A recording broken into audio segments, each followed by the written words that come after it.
there, boys and girls. Today you're going to be, and the rest of this week, we're going to be talking about subject-verb agreement for grammar. And so I have a little slideshow kind of to go through what that means and some rules that we should follow when learning about subject-verb agreement. So the first thing this little PowerPoint says is that your subject and your verb, they want to be friends. So we have meet, S, and V. So S for subject and V for verb. Whoops.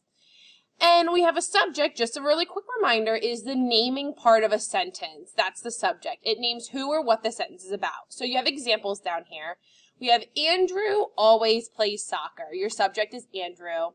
Faith and Sydney sing all the time. Faith and Sydney are your subjects. We love the park. We. The friends swim at the pool. Friends. And Taylor laughs a lot. Your subject is Taylor. So the ones in red are your subject. Again, it's who the sentence is about, like the main person or people within the sentence. And a verb, obviously we know, is an action word, and it tells about what action is happening now within the sentence. So your examples here is you have Andrew always plays soccer, Faith and Sydney sing all the time, we love the park, the friends swim at the pool, and Taylor laughs a lot. Remember, a verb is something that you can do. Now, when we have subject-verb agreement, we have some rules. And we need to follow these rules in order for the sentence to make sense.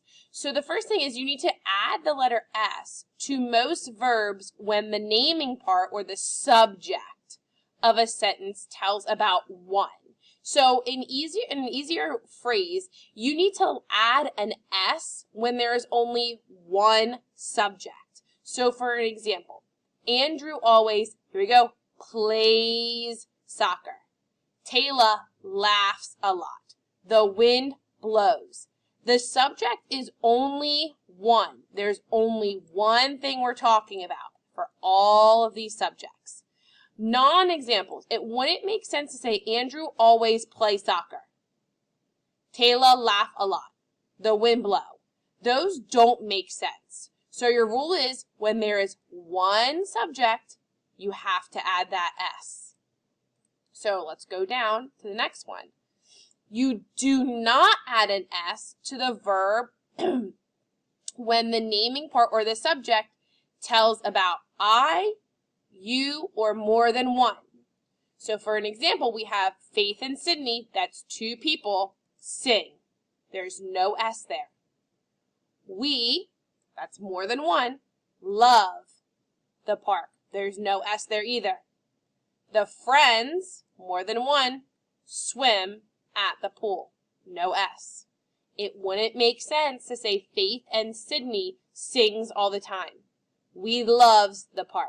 The friends swims at the pool. Those don't make sense. So again, do not add an S when there's more than one subject or it's I or you. Now we're going to do some practice ones real quick and see if you can get them. The badge blank in the sun.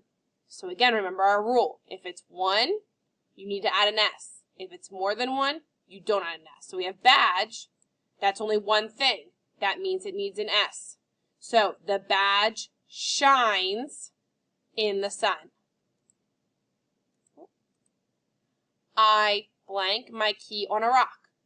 Put or puts. So if we think back to our rule, if it's you, I, or more than one, it doesn't get an S. So it would be I put my key on a rock. And again, think about it. Is it going to make sense? I puts my key on a rock? It doesn't make sense. It doesn't sound right. If it sounds off, it's probably not right.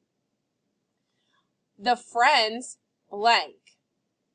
Now it has an S, so that means we don't put an S on there. If it's more than one, we don't have an S. So the friends hide. That makes sense. The friends hides doesn't make sense. We'll do these next three, and then you're on your own for the activity. A blackbird blank down. Okay, so it's one thing, just one. So you need to add an S, so it should be swoops. Check out the next ones on your own. The grown-ups, do they laugh or laughs? Okay, you should have picked laugh. Sarah blank to the park. Sarah drive to the park or Sarah drives to the park? Drives. Very good. So just remember these rules and it will be easy peasy for you.